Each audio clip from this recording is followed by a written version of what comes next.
And we're back to business, everybody. Mythic Championship. And again, Hold My Beer in action. They're going up against Hoplita Esports now, who we last casted against 42 Esports, who already moved to the grand final. So now we are in the final match of the lower bracket. Whichever team wins here, wins the best of 3, moves on to face 42 Esports in the grand final of the Mythic Championship, the end of season tournament of Heroes Launch Division 1.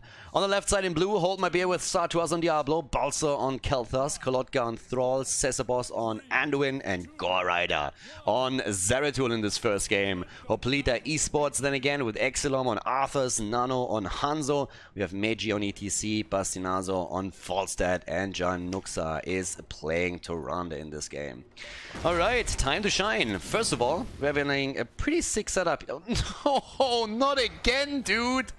Oh, I chalked it up as a misclick the other day, but apparently he is deadly serious about the Rolling Thunder. I mean, we're making sometimes fun about Crash Lightning, even though it's a pretty solid talent on certain maps, but Rolling Thunder is just... I don't know, I don't want to use the word bad here, but it's just a shit talent, so dude, don't do this. Echo of Elements all day long unless you are sure that you can get good stacks in with the Crash Lightning, so we're gonna see some wild action here again from Thrall. Let's see if this time it turns out well for them. Again, that said, I was more so trying to refer to the setup with Zeratul and Diablo, because we have a Void Prison now into an Apocalypse, so that's going to be pretty nasty. Exilom at the top, barely surviving, as said, Zeratul has moved in with Kolotka to try and get the kills in there.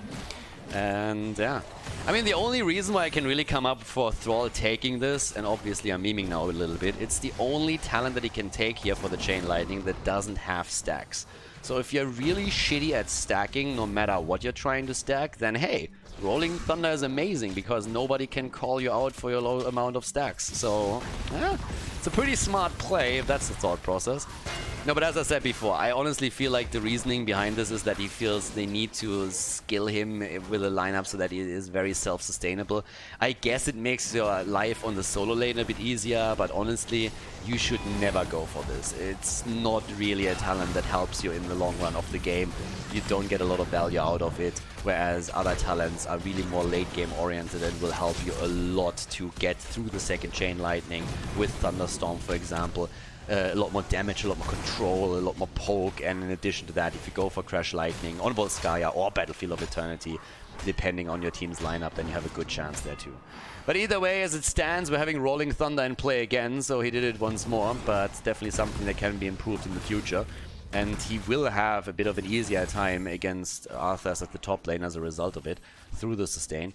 We're seeing 4 Kelthas here on the map, now also the Netherwind, standard build for him up to this point. And we've been talking a bit about Falstad in the past too. And in this case, it's not that hybrid build with Wingman on level 1 into the hammer gains, but instead we're seeing the static shield now taken. So the big question is still, does he go for full focus into the Lightning Rod, or are we at least going to see Falstad go into Boomerang on level 7 for the added wave clear, having the faster stacks on his level 1 talent? So there's definitely still a couple of things to think about. It's also interesting to see that Arthas is going into the Eternal Hunger. Nothing that you really see all that often. It's a cool talent to take in an A-Ram, don't get me wrong, or in Quick Match. It's a lot of fun there too. But it's not what you usually see in an actual game on a bit of a higher level. And again, this is mostly Division 1 teams that are playing here. Actually, only Division 1 teams at this point. And especially teams like Hold My Beer have been trying to improve quite a bit, working on playing in multiple tournaments right now and just trying to improve their skills. Zeratul at the top lane is currently dealing with Falstad, and the bird can obviously fly in at any point and try and offset the balance a little bit in this first objective fight. That's again the move with ETC already nearly getting locked down.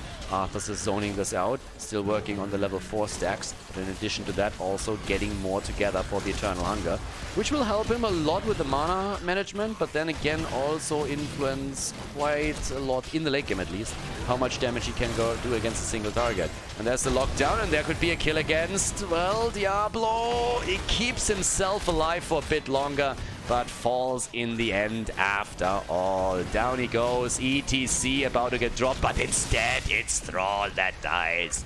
Nicely done. The lockdown against Anduin. Yeah, well, Anduin once again on the run here. Nobody to save him for now, with the exception of Khaldor, who gets the gravity lapse through and saves the Crybaby. Nicely done by him. Has the bait over the wall. That gate has already been opened up. He has the stun attempt. ETC moves in, and the lockdown from Arthurs as they drop Khaldor. Yep, there's also a quick cancel on the attempt to Hearthstone back. And guys, this is great for Hoplita. I mean, seriously, Hoplita Esports with an easy destruction of keep number 1 in the game. That was pretty fantastic there, so yep, very, very good.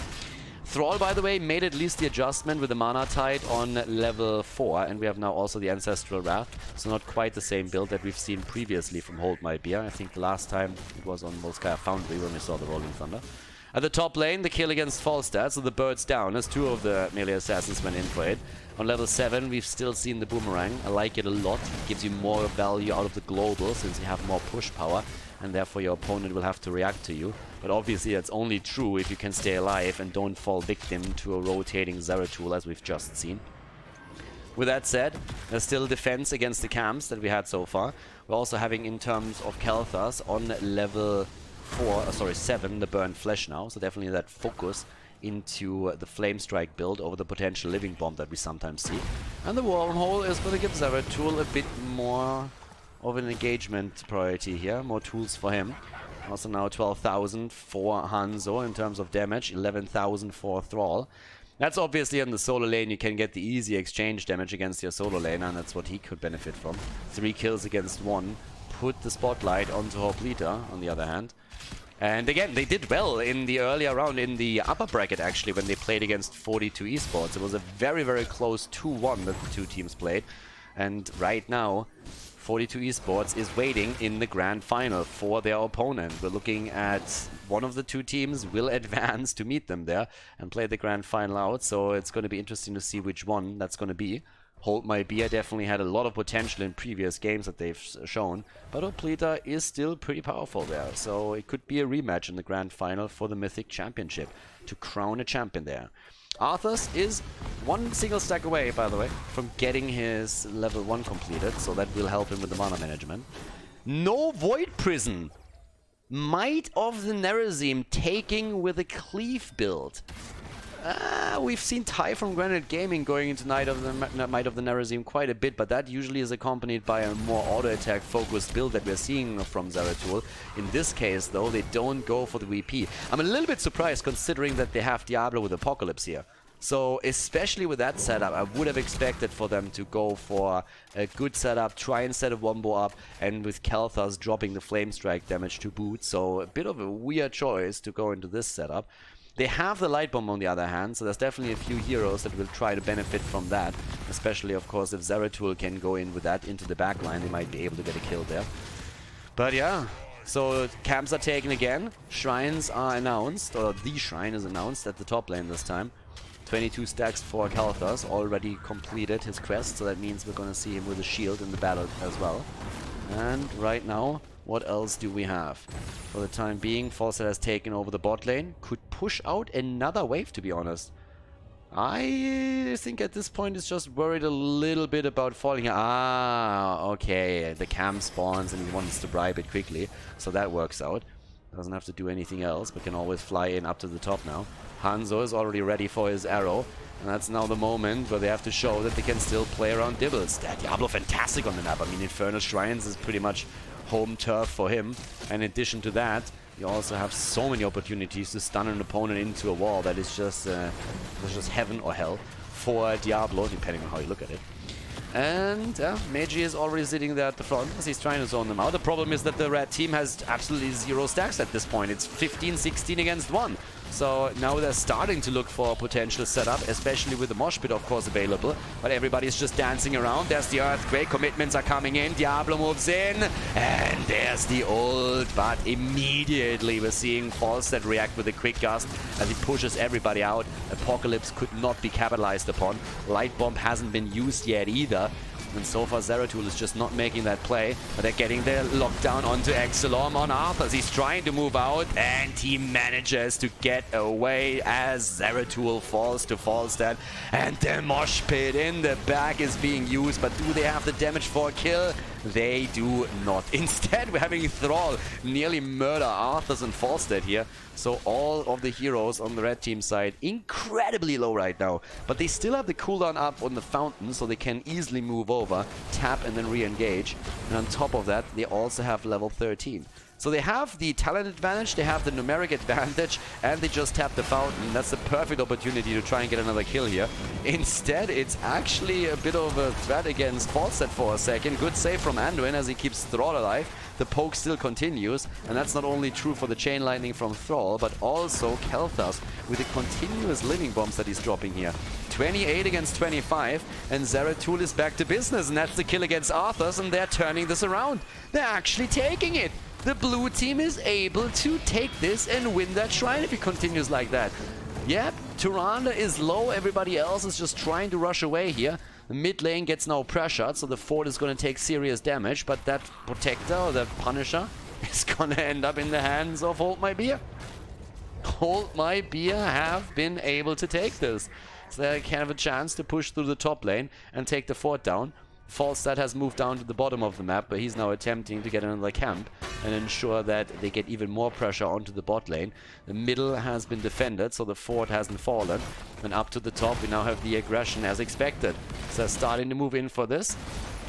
Another quick lag there. Apologies for that. Servers seem to be a little bit overwhelmed today by all the plays that are being made there. Had that in one of the previous series as well, but thankfully it's not having too much of an impact on this right now. 14 stacks for Arthur, so he's getting some damage, but it's definitely nothing too crazy yet that he can push out with the trade. On level 13, he went straight into the Shattered Armor, so definitely more interested in helping teammates out to get the kills. Anything else? Zeratul, the one that rotated towards the bottom to push this out. But as it stands, we have keep taking some damage, one fort eliminated, and it's pretty much a dead even game. 3 kills against 4, both of the teams on level 14.5. It is absolutely even. Here comes the Pyromaniac for the cooldown reduction, as you would expect from Kel'Thas. Still, Sun King's Fury should come in on level... Fury of the Sunwell should come in on level 16 now for him to get the second charge on the Flame Strike. That would be the one to watch out for. Quest is also nearly completed for Arthur, so that's actually an additional tool that they'll soon have to use there. But it's all about the aggression right now. And after the last victory, Hold My Beer is getting a bit ambitious, trying to steal the camp away too. Here comes Thor with the Earthquake. Arrow hits Anduin in the backline. The problem is that Arthas is nearly dead. Popped the army and is trying to keep himself alive, sacrificing the ghouls all over the place. But the bird is also in trouble, as Sartuas was trying to lock him down here. Doesn't get the kill though. Light Bomb is in, does some damage, but Thor is still in trouble and gets dropped. Thrall down, and here comes Dibbles again for another quick engage. They're trying to make the play for Zeratul, and they are dropping him. Zeratul down, Diablo should follow, and this is looking fantastic now for Hoplita. A quick triple kill for them. They can defend the mid lane, the Khazra camp that pushes through, and of course the fort is wide open now and ripe for the taking. This just simply moves in. Minion wave. Letting something soak those shots? Nah, screw it. Let's go YOLO and take them down right there, or at least try to. 33,000, 35,000 damage now for Hanzo. Going straight in again. There's the little lockdown that we're having. And Falstad has taken up to the top lane. He needed to push it out. The top lane is still under most of the pressure, and with the entire, well, with the exception of one tower, the wall eliminated, you don't want to have more hit points taken off the keep, or it would make it too easy for the opponent to move through there. Level 16 talents are now ready as well, and we're having a mage setup with a Flow Rider and the Airy Gust taken for Falstad. Oftentimes something that you see also with the hammer gains on level 1, or that was the old school play where that was a setup. But in this case, obviously, it still makes sense since the main focus is on Boomerang and on the Lightning Rod. And they're starting to make the play down here. Interestingly enough, we've seen Ignite on level 7. So Ignite been taken, playing around the Living Bombs here, and not the Flame Strike. ETC is already down, and Falstad with the attempt to drop a hero. Tries to go in for Kel'Thas, but Hanzo comes in with the arrows. Zeratul and Kel'Thas both eliminated. And again, Hoplita with the kills. 10 kills against 4. They drop Kel'Thas, Thrall, and Zeratul in that last engage. And now they can go for Diablo once again. Dibbles No chance there. He died earlier and dropped all of his souls. Now he's down to 27. And with this much of a lead, Hoplita is looking at a fantastic objective now. Not only are 4 heroes dead on the other side, but they also have now a lead in experience, a lead in levels. They might even have a chance to work towards a talent advantage and get that Storm talent earlier than their opponent. But it comes also down a bit to how much damage can they do with that Punisher. Because there's pretty much no doubt that they are going to get the Punisher here at this point. The move through the bot lane right now, we're having to push straight into the middle. I'm actually a little bit surprised that they're not just dropping the fort. They could have just left one hero over here, get the stacks, and have the rest of the team just push the middle, get the fort real quickly. Not that it really matters too much, it's gonna fall either way. But yeah, I could have already prepped that lane slightly. Falstad has already taken to the skies at the top and makes sure that they are dropping another wall. So they're very eager to set this up. And Thrall nearly suiciding there. Might still die and does die. Anduin had the save ready for a second, but now Thrall still down. Veni Vidi Gigi. He came, he saw, and he died immediately. So now we have the push through the middle. And with Falstad having the ability to fly in, this might be more than only the key. But Zeratul has his cleave set up, of course, and is trying to get the kills, but instead it's him who gets annihilated here. Yeah, so much for him. Not really the stealthiest. No Void Prison, no setup. Didn't really get too much out of the Might of the Merazim. 36,000 damage by Thrall, but just look over to Hanzo with 57k. The keep in the middle definitely falling, and the only question is, can they get more? Looking for the fountain, but nah, they're moving away. They have such a big lead, and they're so close to level 20. Why wouldn't you? So they can still take the camps away. They have 29,000 damage on Arthas, who by now is the second highest damage dealer on their team. 26,000 for Falstad. And Arthas still sitting at 21 stacks here for his level 1. So he gets roughly 84 damage out with every single attack that he uses now with his trade. Didn't spec any more aggressively into that. We didn't see neither the cooldown reduction on level 13 nor the second charge on level 16. Instead, Remorseless Winter, as you would oftentimes see here, especially against Zeratul and Thrall, a great tool to be used. But therefore also low stacks on the level 1 and not quite as much hard-hitting traits as we oftentimes see from the Frostmourne specs. The Storm talents that we're having, though, that's a different story. That's where the Legion of Northrend now comes into play. We have Mighty Gust, we have the Death Metal here. And they're trying to go for Kel'Thas, and that should be a dead one. Yep, there's the Wind Tunnel already used just out of the arrow, so a bit of a synergy between the two of them here. Not a good communication, and Hanzo dies. They're starting to lose that fight. It's an 18 versus 20 fight, and they're just losing it. The Wind Tunnel into a corner, that didn't work out, and then at the same time we at least have Thrall getting dropped here, but it's still a 2-for-1 trade. Arthas is currently fighting against everybody else. With the Legion of Northrend, he's able to make that play for quite a long time, but eventually he should bite the dust there, and that's exactly what happens. So now it's a 1-for-3 trade, and we nearly have Hold My Beer back to business. They're back in this. They're able to win the fight. It's actually a bit insane. It's kind of ridiculous that they were able to win this right now. But yeah, 20 talents on already, and it is an interesting setup. I mean, honestly, can't believe that was just work. But the whole fight already was off to a bad start when Falstad pretty much gusted the target out of the Hanzo arrow. So yeah, communication could be a bit better here. We're having now the move, or the attempted move at least, for the camp up to the top. And, well, you can tell how this is likely going to go. Then again, it's only Zeratul. Unless they get scared away, and they don't, he is not going to get it. The only way for him to get it with everybody else being at the bottom of the map would have been that once that he shows himself and jumps in, that Hoplita just says, guys, we can't lose another hero here, back the hell out of there. But yeah, they stayed around a little bit longer, no problem for them. And now we have 20 versus 20. Flamethrower together with the Ignite setup, the Glyph of Faith, the Earth and Shields, a lot of survivability right now for them. And also the Shadow Mending taken. So yeah, when it comes to survivability, the blue team has definitely just made a massive leap. So this could definitely help them here. The Shrine activating at the top, and that's going to be a Mortar Punish that we're seeing there. One keep is still out of commission. That's the one in the middle for the blue team. But especially the mid lane doesn't really do too much for you usually. It's the lane that's the easiest to be defended. So that makes it not really as powerful as a side lane would be. But now with 14 kills against 7, the only question that remains is, can Hoplita continue the trend and get those kills in that late game team fight? Because if they do, then they have very much won the game. Then again, whichever team gets a big team fight win right now is very likely the winner of this first map, since the keep at the top side of Hoplita has taken serious damage already previously, and a good Punisher with a 5-man push could easily brush through that and go straight for the core. 63,000 damage now for Hanzo, 48,000 for Kelthas, and talking Kelthas, he's in trouble.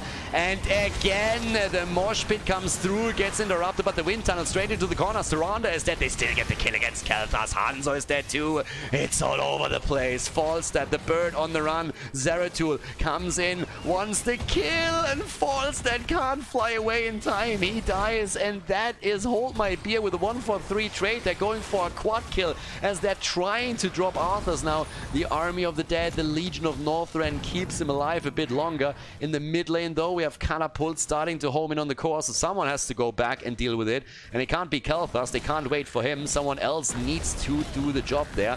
And it seems like it's gonna be Anduin? Well, that core's gonna lose a couple of hit points if they don't send someone over there quickly.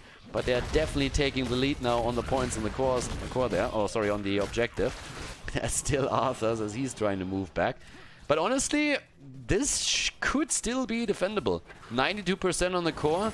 They're going to lose out on the Punisher. That's definitely true. But there is going to be a 5-man ready with Mighty Gust, with Wind Tunnel. So there is a good chance that they can defend the core for now. Unless, of course, they lose a couple of heroes. It's a nice setup here. Waiting for the rest of the team to get ready. Problematic is the bot lane. Yeah, there's another Catapult pushing through, and it's unlikely that the keep is going to fall just now. But someone should try and at least take the Catapults down, and Kelthas just walked past the Catapult here. And that's already close on the core. So there was no real rush for them. Another Catapult at the bottom of the map too, so that's 2 that could theoretically start to do some serious damage to the inner structures. But at the top lane, that's where we're going to have our big push for potentially game. Hold My Beer is going to try and win it now. They're going to try and win this now. And it's all about Falstad. A good Gust would go a long way in this fight. Yep, and there comes already the engage as they're jumping in deep. Bot lane again, that keep is very likely to fall soon, but the keep at the top lane is definitely going to be dusted. Yep, that one is about to get evaporated. And it's all about the Gust right now. They need a good position, Gust them away, try and defend already. The arrow and the Mighty Gust. They're isolating the quick boss, the Punisher, as much as they can. And they're going to burn it down. So the defense is there. They're able to defend. Chinook's on his Tyrande needs to be careful, but he's able to survive. Now the bot lane, as already said previously, has taken a lot more damage and is still taking damage on the blue team side. That keep might even fall. But the rest of the fight is still ongoing, and Tyrande has fallen. Tyrande is down, and they just need to back off right now. Set the defense up at the core, and they should easily be able to sustain themselves through this. Down here, on the other hand, that is becoming more and more of a problem, and the shields are also falling as Catapults are still on it, and there's a camp together with that too. So they need to back off for now, and that's exactly what Zeratul does. The rest of the team is fighting for the camp here. The problem, though, is that the blue team is now facing the big fight again. There's one ult still available, and that's Meiji with the thingy, the mosh pit, the little dance party that we could see there. But with how low he is in HP, they're not risking anything here. Here comes the engage again. ETC with a slide, and the kill against Dibbles. Diablo down, and now we have the staggered deaths on the side of Hold My Beer. Then again, he has the soul, so he's back to business, but obviously he's now a little bit more of a kitten since he doesn't really have a lot of hit points there. Keep on both sides now eliminated, and this one is going to fall whenever they make the push for it. 11 kills against 16, and yeah, the game is really starting to get a bit crazy here. Anduin hasn't fallen, by the way. I mean, again, if you want to badmouth him, then it would be because he is just an eternal coward and is just running away at the first sign of trouble. If you want to be a little bit more generous, then you would definitely state that he has great positioning here in these fights, has been helping out his team a lot, and is a staple in the composition that's played by Hold My Beer right now. You be the judge there. Now the Arthur's flank as they come in. Diablo also find out. And the arrow! The big kill against Zeratul with the arrow. They're trying to go for Anduin, at least granting him with 1 death as well. Anduin is down, and Thrall, he is getting eliminated there now too. The triple kill. They asked for a little bit too much. Here comes Falset as he moves in, trying to get the lockdown on Khaldor. Falset might actually fall. Gets out for now. The APOC gets used too, but they're going to get the full 5-man wipe, don't they? Yeah, he wants to at least get the bird, and the bird goes down. Fonstad is getting wrecked here. So grilled chicken on the menu as Khaldor drops the living bomb, but now the entire bottom lane is open. They're not only going to get the keep, guys. They're going to go for the core here. They're back and forth in this late game. Absolute insane. Hold my beer against Hoplita Esports on map number 1. An eternal back and forth between the two of them. But right now, Hoplita able to take the victory. It took them a long time, but it was 21 kills to 12 and a 5-man team wipe at the end of the game. They are securing themselves a lead in the best of 3 here at the Mythic Championship. GG, and well played as the red team takes the victory.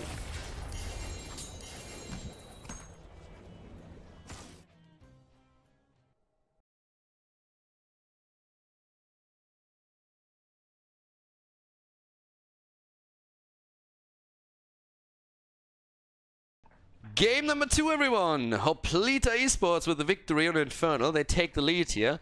And Hold My Beer now is playing on Alterac Pass again. And in this case, actually, without their Viking strategy. On the left side, we have them with Satuas on Muradin, Boltz on Reyna, Goride on Sylvanas, the Cesabors on Tyrande, and Kolatka on ETC.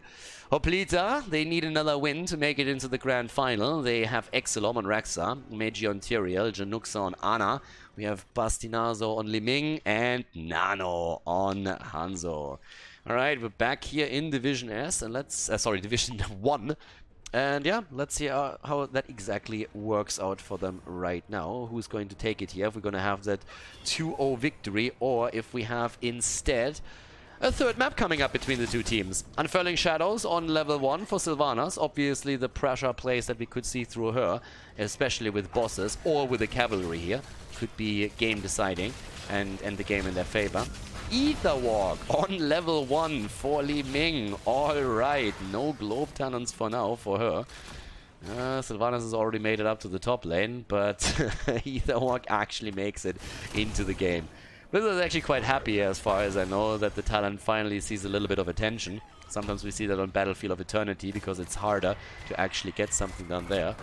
Sylph against Rexa, usually also in a position where she can get the stacks out a little bit easier. And she's not the only one stacking. I mean, Perfect Storm has been taken for Muradin.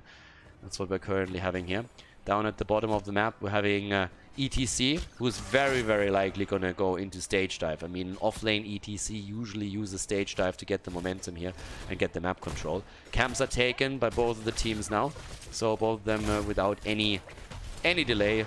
Once the 1 minute mark is straight jumping in there. Alright, wave being used to simply drop that fountain real quickly. In comes Misha. Again, more potential stacks also for Sylvanas. Always kind of nice for her.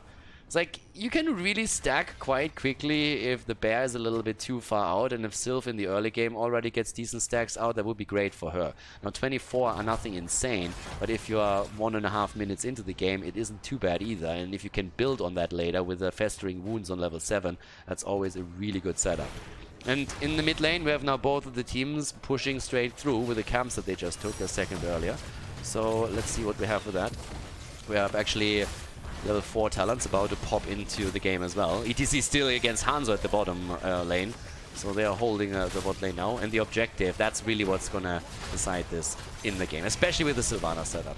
Hunter-Gatherer for Rexa on his level 4, so the extra armor that's going to come through eventually. Level 4 with a charged blast now. We see the talent a little bit more often. That dominance was cut a little bit. It's definitely not as strong as it was in the past. Still the preferred talent for most Liming players. Dominance is an insane talent, and we just saw in previous games in this tournament how much value you can actually get out of dominance in a big team fight.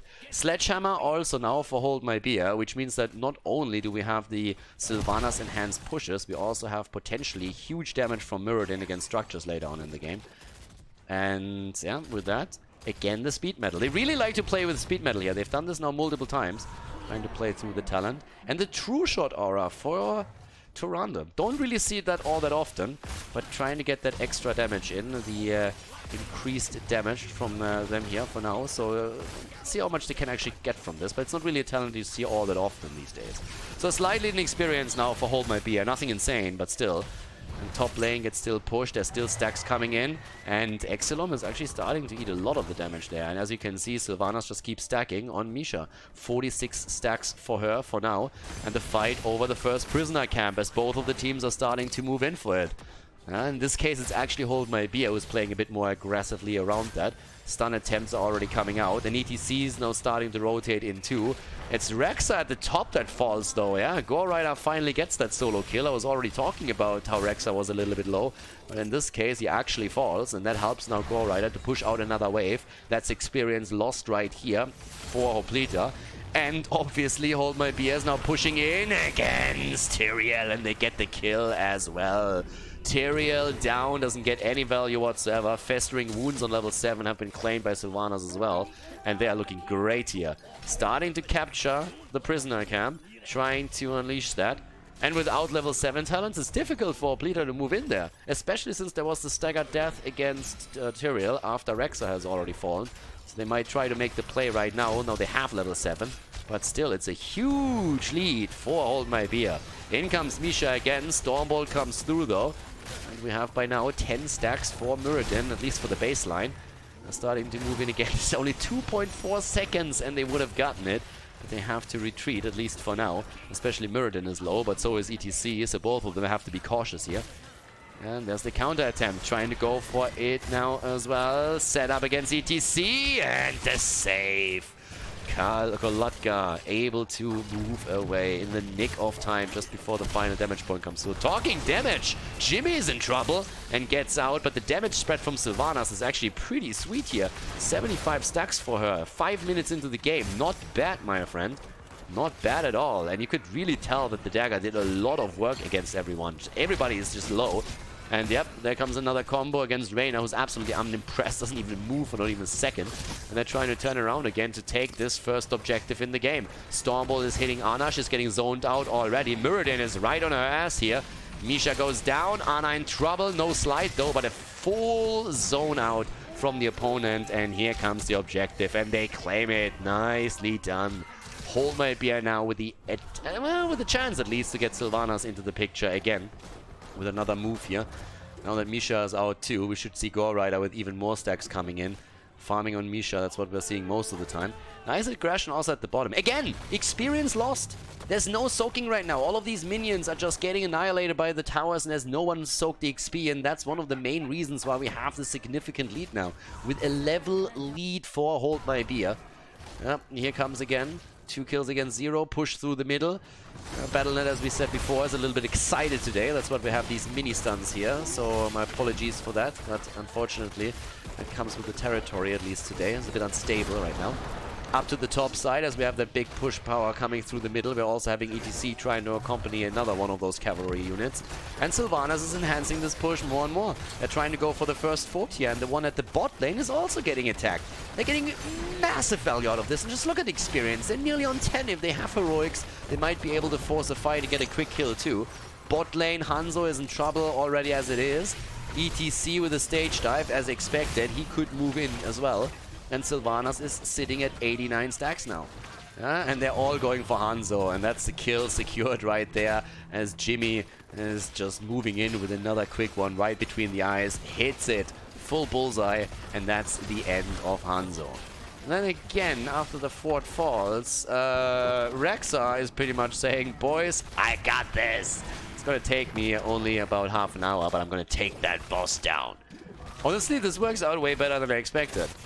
That is actually looking really good for Exilom. Rexa with a solo take on the ice golem here as they go for the boss camp. But we have a similar rotation at the bottom of the map as Hold My Beer does the exact same thing. And since they have already eliminated 2 forts, they have a push now for the keep in this game. And they can enhance that with Sylvanas even more. And that's exactly what I expect from them to be done. So they're already moving through now. Yeah, with this, what do we have topside? There's a pressure play, or at least the attempt of setting one up with the boss, but they have to face the music at the bottom of the map. 3 kills against 0 is nothing too insane. It's still even talent, so they can fight against this. But with the boss pushing through and Sylvana sitting there, you have to at least mate that aggression with a good 5-man. The spread on the damage is there again, and ETC with the stage dive can obviously jump in whenever he needs to. But they want to get the keep now, and they have a really good chance of making that happen. 97 stacks now for Sylvanas. There's the Boars already unleashed. ETC jumping straight into the backline. Big power slide from him. And they go for Ana, and Ana is down. Januxa eliminated. They get the kill against Misha, and that's just a disaster at this point. 4 kills against 0. And Hoplita Esports, after taking the victory on Infernal Shrines, is really starting to eat it in this game. That's a 1.5 level lead that we're talking about. One of the armor shields is already gone. They traded it for the fort at the top lane since nobody really defended against the boss. But they want to at least soak this experience wave, this minion wave that they're moving in for. But there's another objective there too. And that's exactly where they're headed right now. So they get the advantage on the objective. They won't be able to channel it through. At some point there's going to be a reaction. But now that Sylvanas is just burning those waves down, easily of course at that, they can easily move back down here at the bottom of the map. They have a solid lead already, and they can just wait for Johanna to come back, for Sylvanas to come back in here. But yeah, there's a big stun again coming out too. Ace in the hole for Muradin, for Reyna with the giddy up is obviously going to give him a nice attempt at the flank here, and good and solid damage output. And talking about the damage output, I mean, Sylvanas is sitting at 32,000. Stacking the damage early on against Misha definitely helped, but you just look over to Jimmy and he's sitting at 21k himself. So very, very nice numbers there for the team. And now with ETC having his ult back up off cooldown, there's always the chance that they can jump in with this. And Kolatka can just push out the top lane. They have a camp sitting in the middle, and they're making the play. Muradin completes his Stormbolt quest now as well, so he has the Pierce. It's going to be super helpful for him as well. 106 stacks for Sylvanas. The interrupts keep coming. The silence comes through, and Sylv wants the kill, and she doesn't get it, but gets racked. I cannot believe that Li Ming survived this. Li Ming able to get out. Ana, one of the most hated heroes in the games at this point, showcasing once again why exactly that is. The play from Sylvanas was definitely aggressive and greedy, but it nearly played out for them. The arrow completely missing, the sanctification on the other hand on point, but Li Ming, even with an Ana boost, a bit in trouble, is able to get out though. Bastinaza just doesn't die. He survived Sylvanas, he survived Muradin's jump, and now after Sylv and also Jimmy are both down, we're seeing ETC fall as well. They get at least the Ana kill, but Muradin can't get out either. It's 4 kills against 1. And that is not what Hold My Beer signed up for. Sylvanas is even back again. There's a push to the bottom of the map. That's going to go straight for the core, with a third one coming in now. So they need to be a bit careful, but let's face it, since the core regenerates hit points automatically, it's nothing that's going to end the game. They're not really in Winian territory just yet. 11 minutes into the game, that's going to do damage, but it's not going to be enough to really threaten the core. And now you look at experience, and there is still an advantage for the blue team, but it's far from what they had before. Now it's at least even talents, which is something that Hoplita didn't even have in the last one, in the last fight there. Hanzo with a fleet of foot taken out too, movement speed for him. When you try, it's pretty much called the French defense. If you're trying to run away in a fight, having that movement speed is helping you, obviously. So now, again, the stage dive, and this one hits hard. And that's the end of Ana. Ana down, and Tyrael is getting wrecked within a second as well. Absolutely no chance for them to survive. Both of them dead immediately. But Li Ming still able to get out. Li Ming hasn't died yet, and that's unbelievable to me considering how hard they went for her in the last few battles there.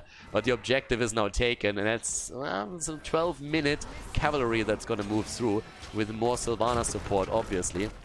So they're going to try and go through the mid lane this time to eliminate another keep. And that would be a second armor shield gone from the core. So yeah, Sylvana's already dropping the wave here. She's sitting at 122 stacks at this point. They're starting to go straight in for keep number 2, and there's very, very little that Hoplita can do to stop them here.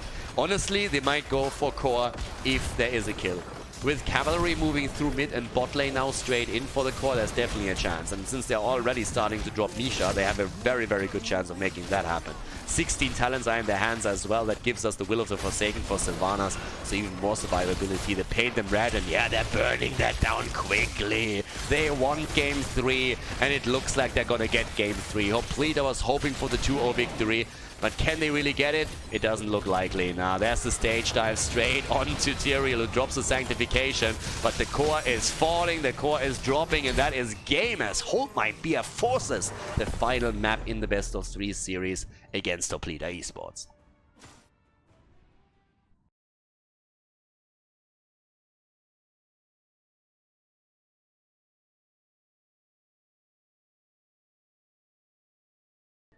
Game number 3, everybody! The final match between the two teams here. Who's gonna go to the grand final? Hold My Beer or Hoplita Esports? And well, the comps that we're seeing here make it kinda interesting. Balzone Li Ming for Hold My Beer. We have Sartros on Muradin, and oh my god, why? Why? Tannis taken. Kolatka on Battlefield of Eternity. Yeah, go right on Lunara and Cesabos on Karazi. Pretty dive heavy here, but that Artanis pick. Why? This isn't quick match. On the right side of the map, Hoplita Esports with Exilom on Zarya, Nano on Hanzo, Meiji on Garrosh, Bastinazo on Thrall, and Jan Nuxa on Ana. Alright, so we actually have the Echo of Elements, despite the fact that we have, so to say, 3 frontliners, because, well, thanks to the Zarya pick, we still see Thrall at the top lane, and therefore he can't go into Crash Lightning, but instead goes into the Echo of Elements. We're having at the same time a Feel the Heat build over the Particle Grenade, but still the setup with Zarya and Garrosh, which allows you to go into the Speed Barrier on level 4 and just speed up Garrosh all day long. Yeah, on the other hand, obviously, it's a little bit of a noob trap with amateur opponents doing a lot of damage against non-heroes, which means you get a lot of extra damage in against the Immortal. And a lot of the teams, especially when you're looking at the lower level, just absolutely love to pick an Artanis on Battlefield of Eternity. I guess after the introduction you can already guess what my personal thoughts are on the hero. There's a reason why you pretty much never see Artanis on the really high level of play. You just give up too much. Yes, you have a bit more damage against the Immortal in that setup, but you give up way too much on the off lane. And you could have gone for a Urel there, for a Malthael, for... I mean, there is so much to choose from. Talking Blaze, it's just... there's so many amazing offlaners right now that you can take. And, yeah, Artanis isn't one of them. But Artanis is, at least with the help of the rest of the team, able to now get the camp at the top lane. And who knows, it might work out for Hold My Beer here, if they get a couple of good swaps through. But time will tell. For now, I would definitely say that Hoplita Esports is slightly favored, at least from a composition perspective. Lunara can be quite powerful too with a continuous poke, but down here, already the setup against Muradin. They can't take him down, but they're definitely pressuring the wall now with the camp that they just took. And in the meantime, the additional from Ana over and over again. Exilom with a shield eating the damage there now too, so he gets a bit more pressure from Feel the Heat and just simply zip them down with the auto attacks. And also, Thrall is actually doing pretty well when it comes to his stacking process right now. 2 minutes in and he's sitting at 10, 11, gets 12 out of this one. The 4-man at the bottom of the map is still looking solid there as well. And here come the level 4 abilities. And with this, we are getting the serrated arrows for the Immortal pressure. There's the speed barrier. Oh yeah, baby. It's time to race. Garrosh is gonna be happy about that. In addition to it, we have now dominance taken. Teams are focusing on the camps a little bit more. And Muradin even with the sledgehammer. So they're actually, I honestly feel like they're overdoing it a little bit with a spec into the Immortal damage. I really think this is a bit too much what they're thinking about right now. You already have Li Ming. She is pretty fantastic for the poke. You have Lunara, another great hero for that. Even siphoning Toxing for them. Don't trust your healer. But now also the Sledgehammer might be a bit too much overall, especially with the Artanis focus too. That's an invade on the camp on the other hand, and they actually get Hanzo. The swap was absolutely golden. Artanis finding some value here. The double kill, he gets another swap, and it's a triple. Oh my god. Tannis goes down, but hell, that was a good trade. 3 kills, and I gotta admit, that was a lot of value. Now, I have a huge amount of problems with that Tannis as a pick, but in this case, he got 3 swaps in a row, and every single swap got value. And they stole the camp away too. So, well, kudos, my dear friend. That was a very, very solid setup. Not bad. Not bad at all. And actually, that is starting to become now a problem, because Hoplita Esports might have a good composition, but it can still snowball against them. And with all the wave clear that we're having right now, that can easily happen. This is one of the things that Hold My Beer just does. They have a couple of combos. I mean, we've seen them now in the Heroes Hype Tournament. We've seen them in a few others as well. But they have a couple of these combos that are a little bit out of the box. And I still stick with Hoplita should be able to do a lot here. But can they really pull that off? I mean, Hanzo is the main damage for them for now, so they really need to play around the setups with Garrosh and then also following it up with Thrall. But that is now Splintered Spear in action, Calamity, so at least the level 7 abilities are all very, very solid here.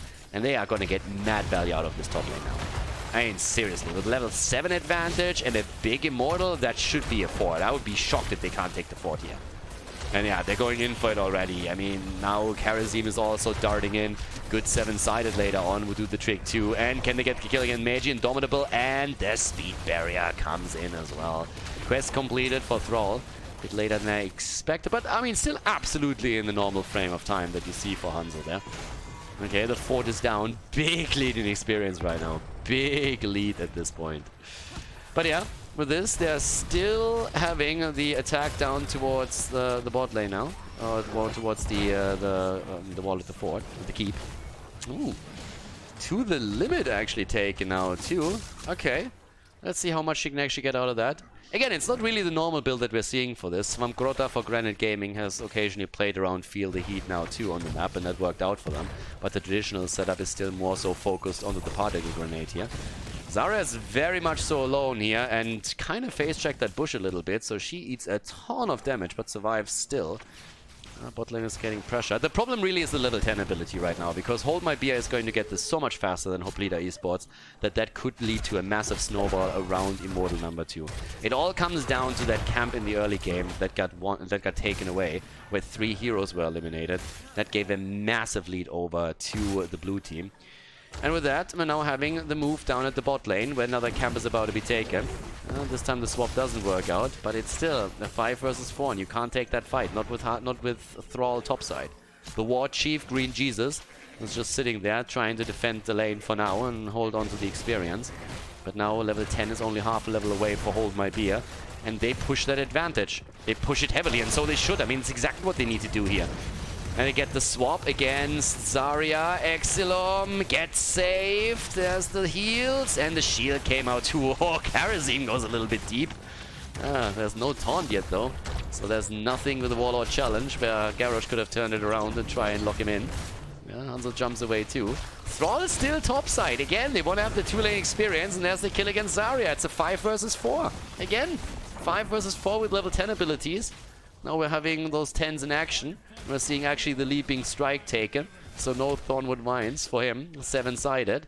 And things are getting... I mean, honestly, this is exactly the problem when you get Snowball in the game. Entire level away from level 10. A full level. They're not going to do anything in objective number 2. Nothing. Guys, this is likely going to be a keep. This is likely going to be a keep. They have absolutely no hope whatsoever to go in and try and do something about this Immortal right now. This is going to be 100% shield. They have no level 10. They can't do anything here. And falling behind this far, I mean, let's look at the experience gap a little bit closer. Minion experience in their favor. Passive experience in their favor. Mercenary experience has been taken. The hero kills, of course, too. This is an absolute disaster. They can't do anything. They're just sitting there and they look... I mean, they can honestly just watch. And now the bot lane is going to get pressured, the top lane is going to get pressured by the camp, and the only thing that they can do is wait for level 10, try and get Thrall into a position where they can finally find a fight with heroic abilities. But this is a massive, massive issue right now. Level 10 is gonna drop, but if you lose that fight now, you are in a world of pain. And that fight is gonna be difficult to win either way. 100% shield immortal. And that bastard is hitting hard. 8 minutes in. And we are now just jumping straight into that fight that they have to take. The nano boost has to come through. Expulsion zone is in. Can they get the quick taunt and a kill? But it's tricky. It's really tricky. There's already the Stormbolt set up. They're trying to go for the kill. Yeah, Thrall is coming in from... If he flanks from behind, he might just get annihilated within a second. So, yeah, and that looks horrible. No chance for him. He survives somehow for now, but there's Li Ming is dead. That's at least one kill. Again, those Battle.net lags today getting excited about the action there too, but the keep is already down. They're trying to make the play now for Thrall. Meriton! But he can't get the kill, but that Immortal is still doing damage, and they're pushing it towards the core now. Thrall has nearly fallen to the 7-sided alone already in the earlier exchange, but now they're starting to go straight deep in again. Exilom is there, shields are falling, so does the core. They're trying to burn it down, and that could be a quick win here for Hold My Beer as they're trying to win this best-of-3 series. And indeed they do. Hoplita Esports goes down against Hold My Beer with an absolute avalanche play here by the blue team. GG and well played.